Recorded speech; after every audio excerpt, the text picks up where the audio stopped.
Vivió intensamente. Era un hombre muy divertido, con una alegría entrañable. Era chistosísimo. Es más, creo que tenía una vena artística de actor cómico genial, que no se ve en sus fotos así. No, siempre estaba así como que enojado. ¿Qué? El cuate era el más divertido del mundo, tenía chistes fantásticos. Además, hilaba uno con otro y hacía todo, ¿no?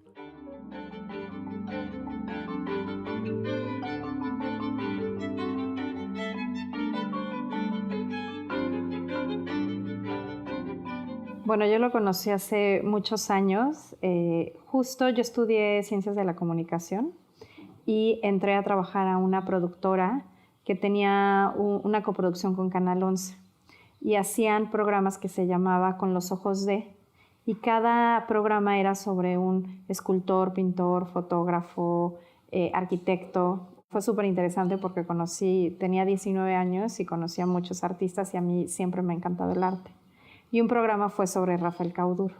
Yo estaba en una galería, entonces hizo una exposición de otro pintor que no quiero mencionar, muy, muy bueno.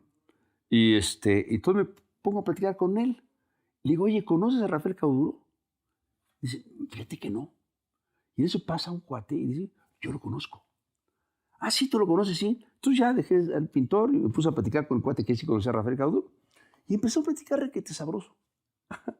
Entonces, a ver, ¿y de verdad lo conoces? Perfectamente. Oye, preséntamelo. Aquí estoy. Así fue, casualmente. Tenía un gato persa. Le dije, yo quiero un gato persa. Me dijo, cuando nazcan te busco y te regalo uno. Y entonces ahí me volvió a buscar, entonces me dio el gato y empezamos a salir.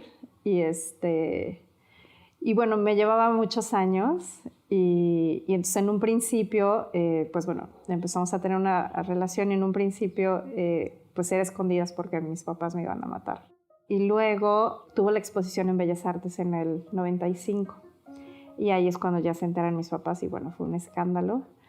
Y bueno, al final de la historia duramos 3 años de novios, nos fuimos a vivir a París un tiempo y ahí él hace toda la serie de dibujos de Sueños de París y estando allá pues fue muy lindo pues vivir con él.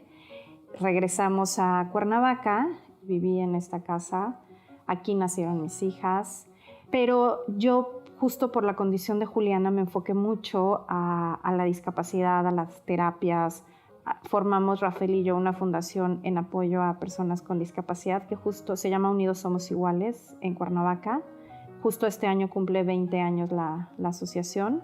Y después, bueno, él y yo nos separamos, siempre tuvimos una muy buena relación. Y a raíz del 2018 que él empieza a estar delicado de salud, es que regreso yo al estudio y me empiezo a involucrar muchísimo y es cuando descubro al artista. Cuando vivimos en París, fuimos a un castillo que está en las afueras. Hicimos un picnic hay un bosque muy lindo. Y entonces siempre estaba dibujando. Y de repente él voltea y en el árbol que estábamos recargados, abajo había unos hongos, como setas, ¿no? Entonces agarra una así muy natural y la exprime. Y sale tinta negra. Dice, ay, wow. Y entonces agarra sus hojas y con los hongos empieza a hacer dibujos con la tinta y el pelito que tenía el hongo y empieza a hacer unos dibujos padrísimos. Y yo en ese momento digo, ay, wow, ¿no? Digo, ay, qué creativo, ¿no? Pero no dimensioné. Ahora, cuando pasa el tiempo y estoy sacando los cuadernos y todo, y de repente veo los dibujos que hizo con los hongos, digo, qué barbaridad, o sea, qué genialidad. ¿Qué es lo que compartimos? La risa, la diversión, la curiosidad, por supuesto el arte, pero sobre todo siempre con un humor los dos muy divertido. Nos veíamos por lo menos una vez cada 2 semanas, él aquí o yo en Cuernavaca, y siempre fue el motivo, obviamente su obra, impactante para mí, también le gustaban mis libros. Tenemos una cosa muy bonita, nos alimentaba, retroalimentábamos mucho. Pero lo que más compartíamos era el buen humor. El primero que leyó mi novela fue él. Y el primer lector que tuve fue él, y el primero que le gustó fue él. Entonces, cuando viene ya la edición con el premio, hizo una portada específica que está ahí, y pues, una generosidad brutal, ¿no? Entonces digo, mi compadre, vamos a hacer una cosa. Yo lo puedo escribir, te conozco bien, yo comentaré en primera persona tus cuadros. Entonces, por eso tiene el libro Diálogo a una sola voz, porque era un diálogo entre él y yo. De ahí salió ese libro, Rafael Cauduro, un posible itinerario, porque hay muchos Cauduros. Si hay como un denominador en mi obra, que a veces he dado bandazos muy grandes, pero sin embargo hay un grado común denominador que es el deterioro, es el trazo del deterioro. Pero aparte tiene un trazo, que tiene una forma plástica muy específica, ciertos elementos, pero siempre ligados con esa parte de la destrucción. Por ejemplo, está este de aquí atrás. Este nace a partir de un accidente automovilístico que tiene él, iba ya con Lili. Entonces el coche de repente perdió el control. Y se patinaron. Y se estrelló contra un lado del muro, luego se estrelló contra el otro. Y destrozaron el coche. O sea, fue un súper accidente. Y no les pasó nada. Entonces se puso obsesivamente a dibujar el coche, todo roto. Y todo así. Y lo dibujaba muy bien, y ahí iba varios pequeños proyectos. Pero luego yo le platiqué una historia, que es verdad, que eso le encantó en este cuadro. Albert Camus, el gran filósofo, gran escritor, compró un boleto para ir de París a un pueblo a visitar a un amigo. Y en estación de trenes aparece Guillemard. Guillemard era el editor de todos, de él y de todos. ¿A dónde vas? Voy acá. ¡Ay, yo te llevo! No, ya tengo el boleto. Ah, vente. Y cabe decir que una de las cosas más hermosas de la filosofía de Albert Camus era precisamente la distancia que había entre naturaleza y el hombre. Porque se ponía el sol y es ignorante de mi tristeza. Entonces agarra el avión, el coche, se patina el coche, sale disparado Albert Camus contra un árbol, el coche sigue dando vueltas y lo prensa entre la civilización y la naturaleza.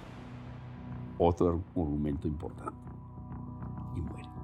Entonces le platico una historia, entonces hace este cuadro.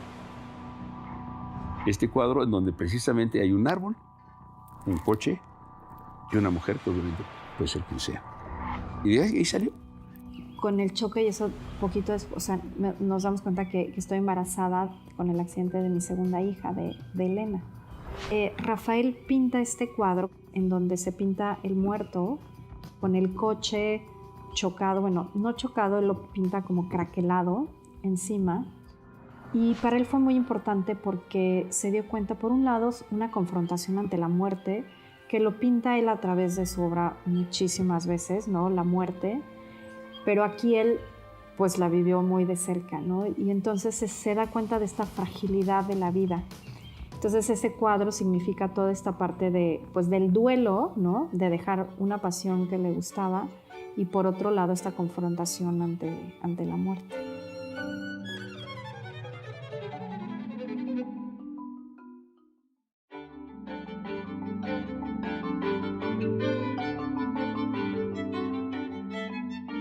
Soy de las pocas personas que tengan un cuadro en donde yo soy uno de los modelos, porque él nunca permitió él nunca quiso ser retratista de nada. ¿Qué hay en ese cuadro? Bueno, en medio está la Virgen con el niño, y aquí está pues, una muchacha joven, y claro, el niño ya no está en sus brazos, sino el niño está abajo, imitándola a ella, y los angelitos no son más que 3 borrachos que están ahí abajo, cantando, no sé, corridos mexicanos, no sé. Ese es el cuadro. Como cualquier retablo, cuando son retablos en las iglesias, son casi siempre muy grandes, y la gente pasa a través de los años, de los siglos, y toca. Entonces hacen graffiti escriben cositas, hacen pinturitas, en fin, lo van destruyendo. Como le decía, construyendo. Porque lo que él pinta, y eso quede clarísimo para todos que hablen de Cauduro, él pinta el tiempo. Es donde está su fuerza. Y pintaba cosas extraordinariamente bellas, con una habilidad impresionante, y veía yo ángeles y mujeres, y llegaba, compadre, está precioso. Y llegaba el otro día o la semana, ay, compadre, ya me lo estás echando a perder. ¿Por qué? Porque él tenía que aplicar el tiempo. Es un artista del tiempo. Es muy difícil hacer eso. De su tiempo a veces. Le se adelantó. Porque se acabó mi compadre. Exactamente como esa escultura. Esa escultura tiene 20 años. Pues es una pieza en bronce. Creo que hay 2 copias. Una está en la colección de Rafa y otra la mía. Era un momento muy difícil para él. Muy, muy difícil. Pone a alguien, una escultura, una persona, que está metida, totalmente atorado entre fierros. Es una escultura que a mucha gente le puede espantar. A mí me encanta. Porque es un hombre que está atorado entre fierros, como si fuera parapléjico, con fierros en las piernas y todo así arrinconado. Y sobre una pared, porque si tú das cuenta del otro lado de la escultura, hay mosaicos. Entonces, fue premonitorio, porque así quedó mi compadre. Cuando le viene esa enfermedad tan tremenda, así queda. Porque el Alzheimer tiene muchas cosas horribles, pero una de ellas es que se te van atrofiando tus músculos. Se están poniendo duros. De tal suerte que no puedes moverte. Como te quedas, te quedas. Ahí está. O sea, nunca pretendo retratar al ser humano como tal. Siempre es referido a un póster, a una fotografía, a una pintura, como una huella más de las que vamos dejando. O sea, yo creo que toda la civilización, nosotros vamos dejando huellas en los objetos que creamos, ¿no? Ese es como el común en toda mi obra. Casi ha sido, quizás excepto en dibujos, pero en todo lo demás, yo creo que ese ha sido el común denominador. Objetos, sí. Los objetos que nosotros creamos nacen de nuestra depredación. Zompantli. Ese es un muy bonito cuadro. A mí me encanta. Porque tiene, primero que nada, el baño. Pared era muy importante, pintó muchos baños, 20 o 30 baños. ¿Por qué baños? Por una sencilla razón. Es el único lugar en donde en el mundo occidental tenemos un momento de tranquilidad. Pero además hizo una cosa muy interesante. Por un lado, la belleza. Vogue, una carátula de Vogue. Entonces pone Vogue y las calacas. El lavabo como si fuera un pequeño altar a la persona, a sí misma. Estoy entre la belleza y la muerte. Y ahí lo pone. Es eso. Lo que pasa es que los baños es un lugar donde se manejan antagonismos muy fuertes. Siempre tiene esas líneas de lo mismo, pero en los opuestos. O sea, el baño significa valores opuestos siempre. Pago de especie es una buena solución para el arte, para los artistas, pero sentía muy contento de que se aportara una obra importante de los pintores a este fondo cultural que ha crecido. Entonces, pues yo estaba muy contento de hacerlo, muy, muy contento. Y cada rato me decía, ya, tengo que... ¿Qué cuadro compadre? Pues no sé, no, tengo que mandar algo bueno, que esté padre. Y siempre tenía mucha preocupación de que se lo aceptara. Entonces, era el único juicio que se me sometía él. Él no se metía al juicio de cualquier crítico, de nadie. esta especie de bailarina con un poco de rectángulos bailando. Es donde empieza él a ser realista, pero con magia. Realismo, porque pintaba muy bien. Y luego particularmente del tranvía, es un cuadro que está en el gobierno de México. Originalmente iba a estar en Los Pinos y luego ya fue la Secretaría de Transportes y ahorita ya no sé dónde está. Es un cuadro muy, muy bueno. Es un cuadro de 5 metros, por lo menos, si recuerdo bien. Pinta qué fue la revolución y la importancia del ferrocarril.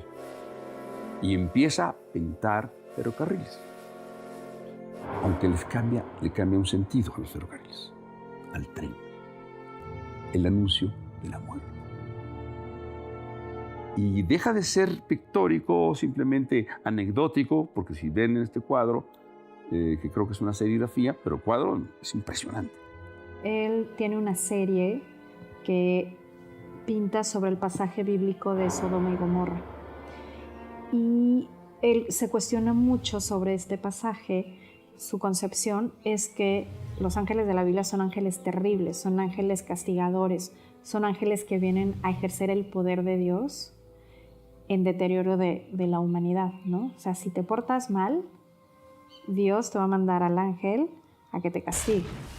Entonces, como él lo interpreta, no le da miedo decir lo que piensa y menos a través de la pintura. ¿Qué derecho tiene él de venir y decir que eso está mal y que incendien toda una ciudad porque no está bien, ¿no?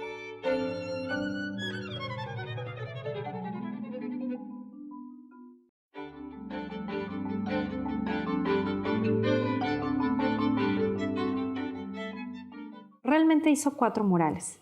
El primero fue en la feria de Vancouver en el 86, que ese mural, por cuestiones de situación que hubo en esa época, el mural desapareció.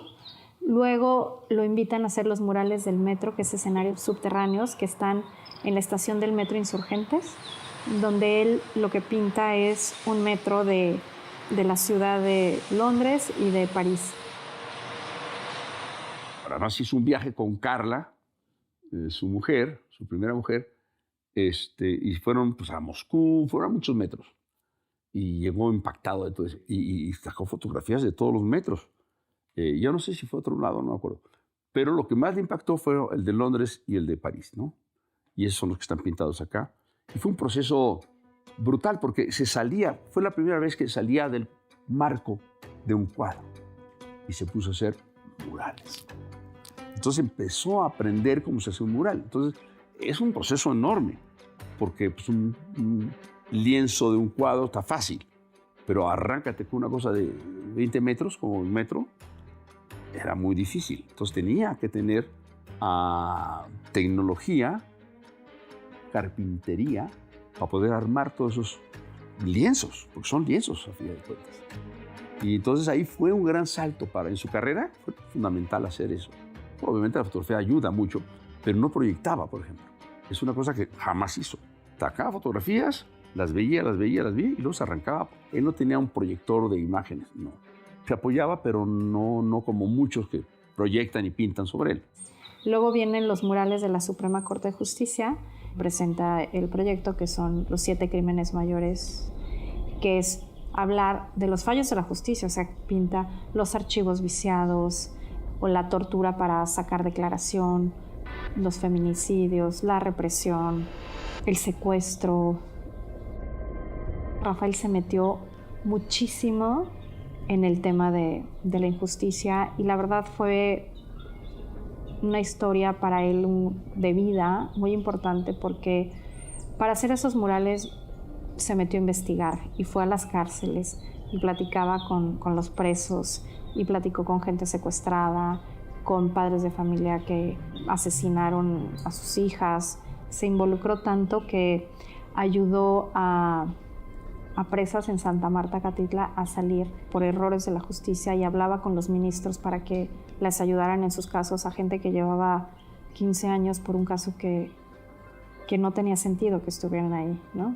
Entonces, no solo se quedó en los murales, sino realmente hizo algo por la gente y cuando iba con las cárceles él llegaba como muy impactado porque fue muy fuerte la experiencia. ¿Él escogió a sus ayudantes? Sí, sí tenía dos, pero tenía sobre todo a su mano derecha, que siempre fue su ejecutante. Con gusto empecé a hacer texturas con la maestra Carla, que fue la que me enseñó a hacer texturas y a trabajar en el taller. De ese momento, que fue como en 1986 hasta 2019, yo estuve trabajando como asistente del maestro Rafael Cauduro, de los murales de la Suprema Corte de Justicia de la Nación. Carla Hernández, sin Carla Hernández no existe Cauduro. El genio lo tenía él, pero la capacidad de crear materiales fantásticos, Carla. Carla fue una pieza primordial, fundamental. Si no existe Carla, no existiría Cauduro. No sé qué estaría haciendo. Obviamente haría otras cosas, pero su capacidad de hacer texturas, ayudarle a mentir un muro, ayudarle a hacer un concreto roto, ayudarle a todo eso lo hizo Carla. No lo hacía físicamente, pero les enseñaba cómo se hacía el material. Y luego ella lo aplicaba a su libertad. Pero ella fue la gran investigadora de estos materiales, que desgraciadamente pues no creo que hayan quedado escritos, porque era una técnica muy particular y fantástica. Y sus últimos murales fueron unos que se encuentran en La Condesa, en la calle de Veracruz, en el edificio Cauduro, que ahí pinta un mural que se llama El Condominio. Y lo que pinta es una vecindad mexicana típica. Cauduro viene de familia italiana y el papá era amante del Renacimiento italiano. Entonces también Rafael crece con una influencia del Renacimiento italiano que el padre le explica a lo largo de toda su infancia, y su mamá le encantaba la ópera. Entonces tiene esta influencia de niño muy artística, pero en esa época pues era como decidir ser pintor no estaba permitido, ¿no? Entonces lo más aceptable era estudiar arquitectura o diseño industrial. Todo empieza con una intuición. Hay una epifanía. De repente dije, yo lo que quiero es ser pintor, yo lo que hago es, quiero eso de que te lo juro, que cuando decidí eso, que fue un instante, en serio, fue un momento, mi vida cambió, pero cambió en todo. Tomé otra actitud de la vida, me empezó a ir bien en todo, no solo en la vida, sino en todo, mi relación humanas, todo. Simplemente porque sabía, aparte, me llegó una certeza de que a mí me quiere. Qué impresionante. Él empieza a trabajar como caricaturista en revistas.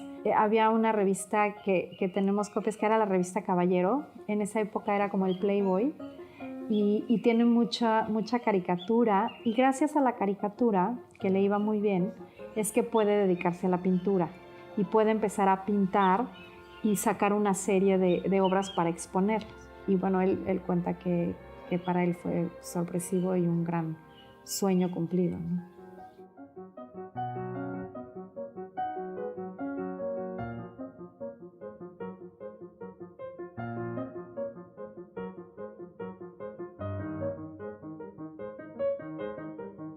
¿Cuál era la comida preferida?